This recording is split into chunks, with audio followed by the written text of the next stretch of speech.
Hi, this is Brian Bieron with PlatformEconomyInsights.com, and our briefing today is about platform censorship and a new law being debated in France that would require social media platforms, businesses like Facebook and YouTube and Twitter, require them to police online speech much more aggressively than they do now, or at least with greater mandates. Not sure if it's going to end up being more aggressive.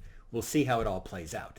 But really quickly, the National Assembly, which is the lower house of the French Parliament, is debating a law that would create a new 24-hour requirement on social media platforms to police content. In particular, hate speech and other kinds of offensive speech. It would also require all social media platforms to use a sort of streamlined offensive content button so that basically all users of social media platforms would essentially have a simple way to click a button and notify that they believe certain speech is offensive, which would trigger requirements by the platform to take speech down. Now, first and foremost, this law is almost certainly going to pass the National Assembly. That's what's happening country by country. But this debate is raising concerns among some about two big factors. One is, of course, new kinds of censorship and the fact that this is going to limit free speech. And ironically, we're actually seeing some disagreements even on the progressive side of debates in France over certain kinds of speech that on one hand some people think is offensive, hate speech, speech aimed at, let's say, criticizing certain religious groups. Others see it as open debate about important political issues. And of course, as we know, that's really where the rubber always meets the road when it comes to various kinds of online censorship regimes. One person's hate speech is another person's aggressive political debate. So, number one, the discussion about the impact on free speech is happening. Secondly, is a concern that this kind of policing of speech is not appropriately given to companies, but instead really should have government people involved. And of course, this effort, this law, is aimed at putting the burden on companies to be much more aggressive. So we'll see how it plays out. On the other hand, what's happening in France really follows a very similar pattern to a number of other countries. In April of this year, we saw Australia pass a very aggressive social media platform censorship law. It was noteworthy not only for creating this kind of expedited duty, but also criminal penalties for platforms that don't meet the new standards. I mean, literally criminal penalties by executives who are in Australia. So that is, of course, something that tends to really spur aggressive action, triggering, of course, concerns about censorship. In April, we also saw the UK online harms white paper put out. Now, the UK has not legislated something into law yet, but their online harms white paper laid out one of the most aggressive and comprehensive internet regulation regimes that we've actually seen in certainly a Western democracy.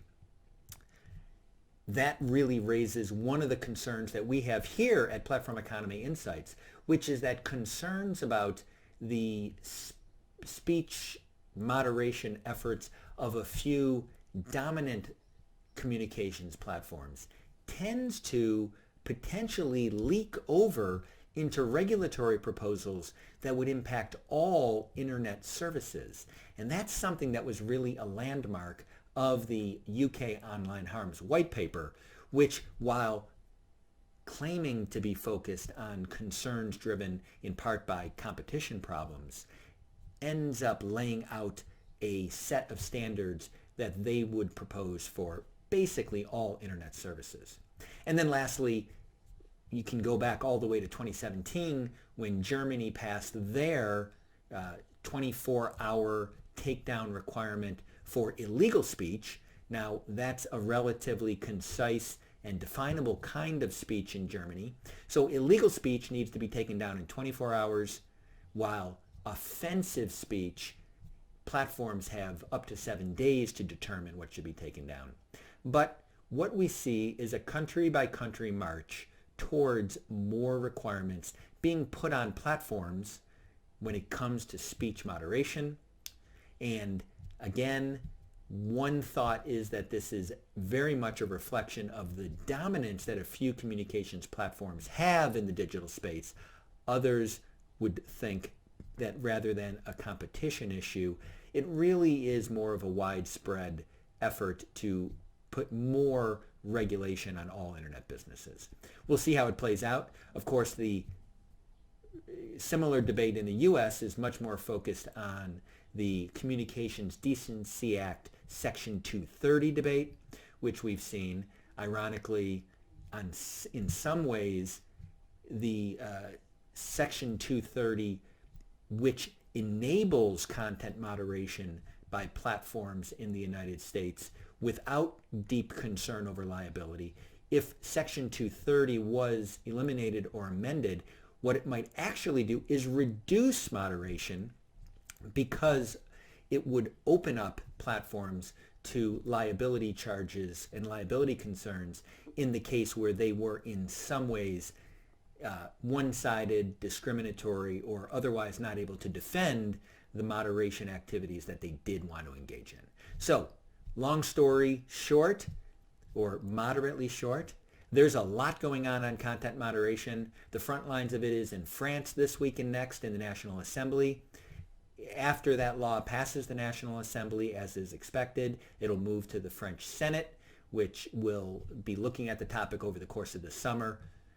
Most experts think we'll see something enacted into law by the fall in France, which will add to the countries where communications platforms on the internet will need to be concerned about liability, at least if they have a decently large number of users in one of these countries, or if they have executives in one of those countries. So for Platform Economy Insights, this is Brian Bieron. Thank you for following our briefing today. Until our next one, bye-bye.